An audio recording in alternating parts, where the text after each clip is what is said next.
part 2 of the shit I read while I was away, and the final part. Everything else just didn't stick out enough to be in memory, or I forgot. Like this book, I remember I liked it. I remember there's a kid who read Lord of the Rings when his grandpa died, and he first thought was, Grandpa used to yell at me for being a nerd. Now he's not going to yell at me no more. Which is a really fucking dark way to look at death. But I don't remember much about it. There was slavers, there was a couple, and a grandpa died. That is it. I remember I liked it. So the fact that I can't remember shit, except I liked it, I'm going to give it 3 stars. Because if I liked it enough to remember some parts, but not enough to do... I just think this is a cool cover. 15-year-old Stephen Quinn.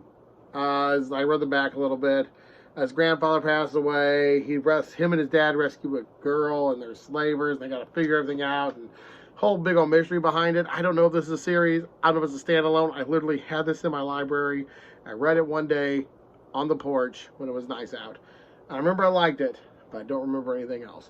Y'all ever have that happen? You let me know. Richard Chizmar's Chasing the Boogeyman. I love Richard Chizmar. I do. I like the Gwendy series. Richard Chizmar has actually messaged me on Facebook one time, so thank you very much for that. That made me feel like a real good dude right there, Richard Chizmar. I love this. This is great. 5 stars. It reminded me of A Boy's Life. It's like a small town with a crime element. They're trying to hunt down a murderer or a serial killer, and it takes place over a long time, and I really liked it. All the characters are solid. The book was fast-paced. I highly recommend they make a movie of this one.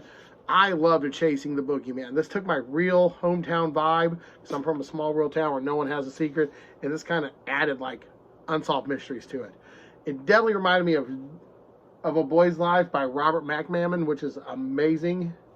This wasn't as good as that, but really close. I'm gonna give this one 4.5 out of 5 stars. Fun read, great characters. If you like true crime in small towns, you can totally tell there's some King influence in there too.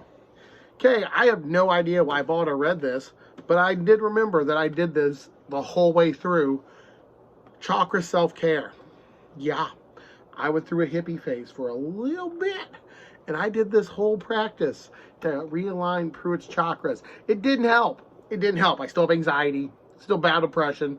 I still don't like when I get the bubble guts from drinking milk because I love dairy products. But this was fun. I did the whole process.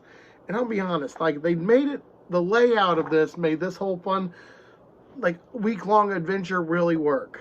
And when I had nothing to do, I had a week-long of shit to do after work, of align my chakras and open my third eye. Obviously, I don't have a third eye. I'm not Tien from Dragon Ball Z, even though I am bald. But this was a lot of fun, and I really liked the layout. I'm going to give this one 4 out of 5 stars also. These are a lot better. But the next one... I am severely late to this party. I bought this used.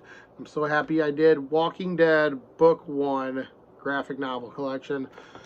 Obviously 5 out of 5 stars. It's zombies. It's The Walking Dead. It's black and white. It's got amazing artwork. Of course, you know The Walking Dead. This is way different than the fucking show. But this is a lot of fun. 5 out of 5 stars. I read this literally like the moment I got it. I was in the car, like I didn't leave the person's house because I bought a box of books used on Facebook. I'm just sitting in the car like, so here you go. I'm like, nah, I'm good here. What time's dinner? And I'm not joking. I didn't tell him what time was dinner, but I literally sat in the car and read like half his book across the street. I don't know if he was worried, but I really enjoyed it. So yeah, all these were awesome. The 11th Plague, I had to do it because I remember I read it.